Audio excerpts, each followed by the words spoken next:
مرحبا بك معي في قناتي الجميلة. من فضلك اضغط على زر الإعجاب واشترك معي لتكبر عائلتنا. يلا دعونا نبدأ. في هذا المقطع سأخبرك ببعض الصفات والحركات يحبها الرجل في المرأة. حبيبتي، الرجل يفضل أن تكون المرأة على طبيعتها دون تكلف أو محاولات مستمرة للتظاهر بأنها مثيرة. الجاذبية الحقيقية تأتي من الثقة بالنفس والراحة مع الذات، بغض النظر عن المظهر الخارجي. عندما تبتسم المرأة بشكل عفوي، تنبعث منها طاقة إيجابية تؤثر بشكل ملحوظ على الرجل وتجعله يشعر بالارتياح والسعادة أيضاً.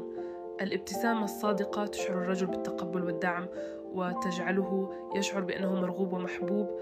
حبيبتي، حين تبتسم المرأة بشكل عفوي فإن تلك الابتسامة تدخل مباشرة إلى قلب الرجل.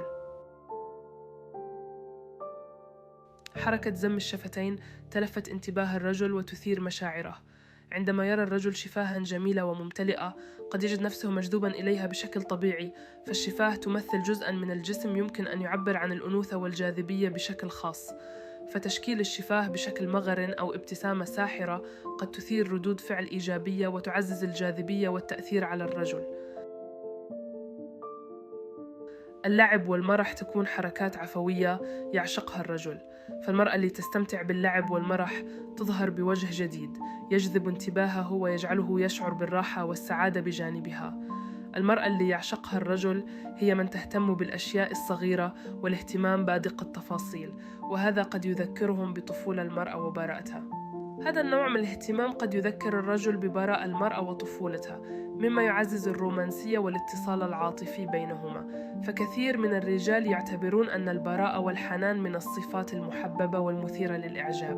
المرأة الحنونة، حبيبتي الحنية، من الصفات الهامة اللي تجذب الرجل للمرأة وتخليه يعشقها. فالمرأة الحنونة تعلق الرجل بها بشكل كبير وتخليه يخلص لها ولا يطيق الابتعاد عنها. المرأة الحنونة تظهر الاهتمام بمشاعر الرجل وتفهم احتياجاته وتكون داعمة له في جميع الأوقات.